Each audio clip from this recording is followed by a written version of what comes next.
what to do if you get triggered by a situation and it brings up the old emotions or the old programming. What God taught me through revelation and quiet time and walking through seasons, not perfectly, very imperfectly, every single time that I come up to a situation where it's so ingrained in me to respond a certain way, it becomes this reminder that I need to surrender to the Lord.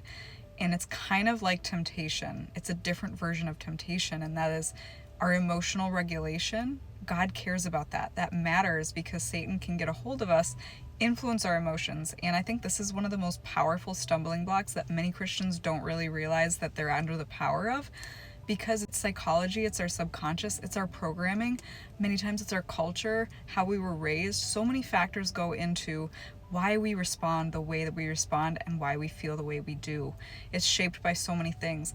But I do know one thing for sure, and that through Christ, anything is possible, and He wants us to surrender to Him. He wants to be a part of your every single day, every single moment, every single breath you take, and every word that you speak. Think about it, because whatever you're thinking about is going to flow out of you. And when you are speaking, you are either glorifying the Lord, you're glorifying Jesus, you're being an example for Jesus by the fruits of the Spirit, love, joy, peace, patience, kindness, goodness, faithfulness, or you're doing something other than that and glorifying likely the kingdom of darkness. And in the kingdom of God, there's no black and white. It's God's kingdom or it's the kingdom of darkness. He is very clear about what will happen if we stay in the gray area and the lukewarm area. It would be better if we were just one or the other. Pray that you choose the Lord in heaven, the Prince of Peace, the wonderful Counselor, the Savior who gives salvation for free. How we conduct ourselves and how we respond to people, difficult people, right? Or situations day to day. There was a time that I was on medication because I couldn't self-regulate. I had a really bad problem with food. God set me free from 4 different strongholds. Some of them were addictions, things that I could not shake without His power at work within me. And the Holy Spirit helped me to realize what I needed to surrender, how I needed to let the Lord in. So I would encourage anybody who's struggling with their emotions or being triggered emotionally or tempted to just go back to the old programming to identify what that is, speak to that tendency. Say, this is how I would handle it after learning how the Lord can transform a negative situation and a negative programming to a positive one of freedom. I would speak to the negative emotion. I would say, any spirit of anger, any force of darkness influencing my emotions, I cancel you. I tell you to go, because this heart, this mind, it belongs to Jesus. Father, I welcome in joy, the joy of the Lord, your perfect peace, your everlasting love.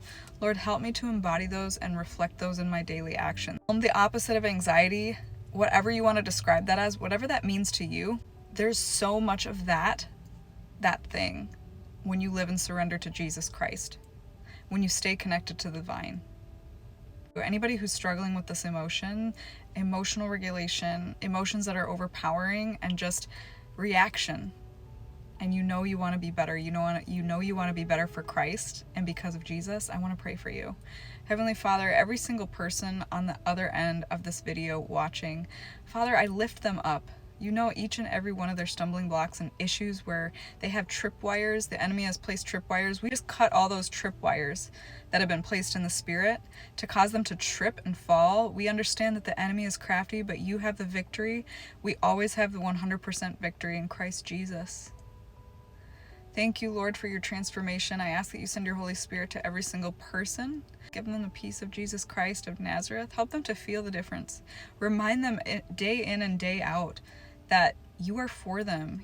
They don't have to do this walk alone. They don't have to try to figure this out in their own strength. They don't have to try to pull resources from places that you never intended them to. Father, you meant for us to run to your feet every day. So I pray that they watch this and they remember to do that. Even if that means watching this video every morning until it's cemented into their mind and being prayed for by this prayer every single day. Help them to come up with things to say, things to read from the Bible to help just replace those old negative responses. Father, you said that if we are lacking anything and want wisdom, we can ask and you'll give it to us. You'll share with us the secrets of heaven. So Father, we just ask that you share every secret, every single piece of knowledge that your people need to navigate the situation so they don't stumble in sin another day.